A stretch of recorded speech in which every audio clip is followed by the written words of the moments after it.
அந்த அம்மா சொல்லிச்சு சாகுறதுக்கு முன்னாடி, மகனே நான் இந்த புத்தகத்தை தாரேன், நீ எப்பெல்லாம் அந்த புத்தகத்தை எடுத்து திறந்து பார்க்கையோ அப்பெல்லாம் உனக்கு ஆசீர்வாதம் இருக்கும், அப்பெல்லாம் உன் தேவை சந்திக்கப்படும், அப்பெல்லாம் ஆண்டவனை உயர்த்துவாரு.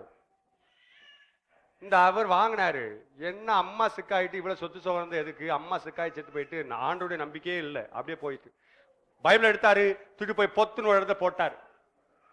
பார்த்தா அவருக்கு வியாபாரம் நஷ்டம், கஷ்டம், மனைவி விட்டு போயாச்சு, பிள்ளைகள் விட்டு போயாச்சு, அவமானம், ஒன்றுக்கும் வழி இல்லாத சோர்வடைந்த சூழ்நிலை தான். வீட்டுல அப்படி இருக்கும்பொழுது அம்மா சொன்னாங்களே, நீ கீழே போற சூழ்நிலையில ஒன்றுமில்லாத நேரத்துல இந்த வேதத்தை தூக்கு, திறந்து பாரு, உனக்கு அதுல ஆசீர்வாதம் இருக்கும்னு சொன்னாங்களே அப்படின்னு ஞாபகமா அம்மா சொன்னதை போய் பார்த்தாங்க.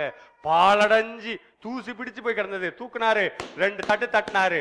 நம்ம கூட அப்படித்தானே செய்யறோம். வாரத்துல 6 நாள் லபக்குன்னு தூக்கி வீசி போட்டுட்டு காலையில தொடங்குற சித்திர இருந்து மாமா வரைக்கும் சீரியல் வந்திருக்குது. எல்லா சீரியலும் வந்திருக்குது. ஒண்ணு விடாம ஒண்ணு பார்க்க. இதுக்கு இடையில 2-3 படமும் வரும், அதுக்கு இடையில காமெடியும் வரும், அதுக்கிடையில நியூஸும் வரும், செய்தியும் வரும். காலையிலிருந்து சாயங்காலம் வரைக்கும் அதை பார்க்க நேரம் இருக்குது, வேதத்தை பார்க்க நேரம் இல்லையே. சில நேரத்தில் நம்ம என்ன பண்ணுவோம், பைபிளை தூக்கிட்டு வருவோம், தூக்கிட்டு போயிடுவோம், தூக்கிட்டே வருவோம், தூக்கிட்டே போயிடுவோம். சிலர் அழகா பைபிளை கொண்டு வருவோம், இங்கே வச்சுட்டு அப்படியே உட்காந்துட்டு அப்படியே இருந்துச்சு அப்படியே போயிடும். நீ பைபிளை தூக்கிட்டு போனா உனக்கு ஆசீர்வாதம் கிடையாது. பைபிளை கொண்டு வந்து இங்கே வச்சுட்டு அப்படி போனாலும் உனக்கு ஆசீர்வாதம் கிடையாது. பைபிளை தூக்கி இப்படி தட்டினாலும் ஒண்ணும் கிடையாது. பைபிளை தலைக்கில வச்சு தூங்கினாலும் ஒண்ணும் கிடையாது. அதை வாசித்தாதான் அதுல ஆசீர்வாதம். அதை வாசிக்க வேண்டும் என்று தேவன் விரும்புகிறார். ஆகையால முதல் படி என்ன செய்யணும், தேவனுடைய வார்த்தையை கையில தூக்குங்க. 2வது, உங்களுடைய கண்களை வைத்து அதை வாசிங்க. இன்னைக்கு நீங்க உங்களையும் நம்மளையும் சோம்பலாக்குறதுக்கு, சோம்பல்னு சொல்ல முடியாது, எப்படியாவது ஆண்டவருடைய வசனத்தை கேட்கணும்னு ஆடியோ வந்து போச்சு, வீடியோ வந்து போச்சு, எல்லாம் வந்து போச்சு. தேவனுடைய வசனத்தை நீங்கள் நான் நம்முடைய கண்களை வைத்து வாசிக்க வேண்டும். அதை இருதயத்தில் வைக்க வேண்டும். அதை எடுத்து வாசித்து இருதயத்தில் வைத்தால் போதாது, அதன்படி நீங்கள் நானும் நடக்க வேண்டும்.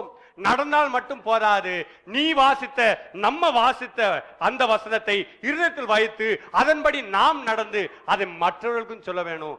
யாரு அப்படி தேவனுடைய வார்த்தைக்கு முதல் இடம் கொடுக்கிறாங்களோ, அதற்கு முக்கியத்துவம் கொடுக்கிறாங்களோ, அவங்க இந்த 2014 மெய்யாகவே இன்று இருக்குகிற உன்னுடைய கையின் சிறு வருவாயை 1000 மடங்கு தேவன் ஆசீர்வதிக்க முடியும்.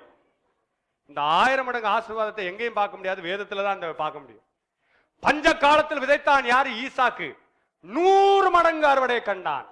இன்னைக்கு நம்மளாம் விதைக்கிறோம், கொஞ்சம் லாபம் வந்தா போதும்னு யோசிக்கிறோம். 100 மடங்கு தேவனுடைய வார்த்தையை தூக்கி அதை திறந்து அதை வாசித்து அதன்படி வாழ்ந்து அதை மற்றவர்களுக்கு சொன்னவங்க யாருமே கீழே போனது கிடையாது. எத்தனை பேரு இந்த சாயங்கால நேரத்துல தேவனுடைய வீட்டுக்கு வந்திருக்கிற நீங்கள் இந்த 2014 எனக்கு அநேக ஆசீர்வாதம் வேணும், இப்ப இருக்கிறதுல எனக்கு ஆசீர்வாதம் வேணும், தேவன் 1000 மடங்கு ஆசீர்வதிக்க முடியும். நான் யோசித்தேன், இந்த 1000 மடங்கு ஆசீர்வாதம்னா என்னது? ஆண்டவர் இந்த ஓமையை சொன்னாரு தாளந்தை குறித்து. 1 தாளந்து, 2 தாளந்து, 5 தாளந்து. வியாபாரம் செஞ்சா 1 2 மாத்தலாம், 2 4 மாத்தலாம், 5 10 மாத்தலாம். ஆனா இந்த 1000 மடங்கு அது என்ன வியாபாரம் என்று நான் யோசித்தேன். அப்பதான் யோசித்தோம், இந்த கேழ்வரகுன்னு சொல்லுவாங்க, கேப்ப, அது விதைக்கிறத பார்த்திருக்கீங்களா? சில தானியங்கள் இருக்குது, 1 போட்டீங்கன்னா 10 தான் வரும். சில விதைப்பு 1 போட்டா 10 தான் வரும். சில தானியங்கள் இருக்கு 1 போட்டா 1000 வரும். நீங்க 1 மூட்டைக்கு சமமான இது போட்டிருப்பீங்க, அங்க நிறைய வர்றதுக்கான வாய்ப்புகள். தேவன் அப்படிப்பட்ட ஆசீர்வாதத்தை உங்களுக்கு தர விரும்புகிறார். எத்தனை பேரு பின்னானவைகளை விட்டு முன்னானவைகளை நோக்கி நான் ஓட விரும்புகிறேன். என் ஆண்டவர் என்னை இந்த 2014 ஆசீர்வதிக்கும்படியாக நான் அவரை நம்புவேன். அவர் என்னை மீட்டுக் கொள்ளுவார், என்னை பாதுகாத்துக் கொள்ளுவார், என் தேவைகளை சந்திப்பார், என் நோய்களை சுகமாக்குவார். எத்தனை பேர் அப்படி நம்புறீங்க? எத்தனை பேரு எனக்கு என்ன நேரிட்டாலும் அடக்கம் ஒடுக்கமாய் நான் எங்க எப்படி இருக்க வேண்டும் என்ற ஞானத்தை வேதத்தின் வழியாக நான் பெற்றுக்கொள்வேன் என்று சொல்றீங்க? எத்தனை பேரு நான் திருச்சபையை சார்ந்தவனாய் இருப்பேன், சார்ந்தவளாய் இருப்பேன் என்று சொல்றீங்க?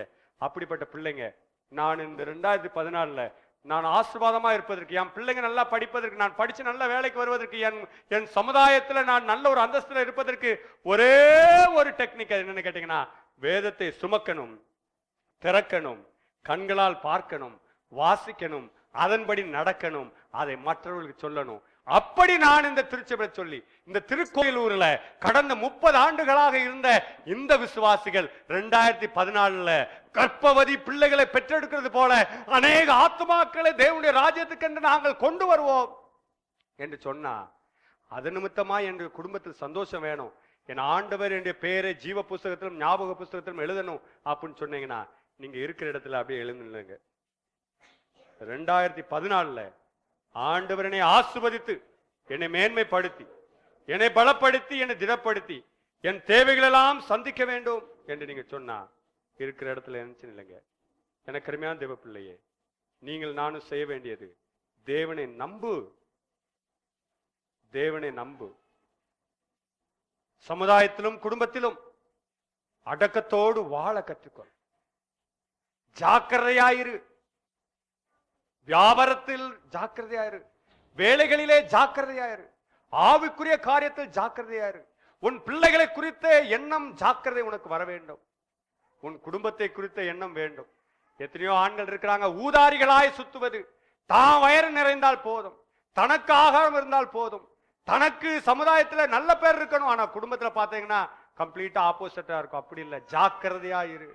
ஆண்டவர் சொல்றாரு, நீங்கள் நானும் திருச்சபையை சார்ந்து கிறிஸ்துவை சார்ந்து குடும்பத்தை சார்ந்தவர்களாய் நீங்கள் நானும் இருக்க வேண்டும் என்று விரும்புகிறார். கர்த்தர் நிச்சயமாய் உங்களை ஆசீர்வதிக்கும்படியாக ஜெபம் செய்வோம். எங்களை நேசிக்கிற நல்ல பிதாவே, இந்த அருமையான பரிசுத்தமான புதிய ஆண்டின் துவக்க நேரத்தில் உங்களுடைய வீட்டில் இருந்து நாங்கள் துவங்குகிற இந்த நேரத்தையும் இந்த நாளையும் நீர் ஆசீர்வதிப்பீராக. தேவரீர், தேவரீர், உம்முடைய வார்த்தையை சுமப்பேன், உம்முடைய வார்த்தையை திறப்பேன், உம்முடைய வார்த்தையை வாசிப்பேன், உம்முடைய வார்த்தையை என் இருதயத்தில் வைப்பேன், உம்முடைய வார்த்தையை உம்முடைய வார்த்தையின்படி நான் வாழுவேன், நடப்பேன், அந்த வார்த்தையை மற்றவருக்கும் நான் சொல்லுவேன் என்று சொல்லி இந்த பிள்ளைகள் இந்த நாளிலே என் ஆண்டவர் என்னை ஆசீர்வதிக்க வேண்டும் என்று எழும்பியிருக்கிறார்கள். இவர்களை நீர் ஆசீர்வதிப்பீராக.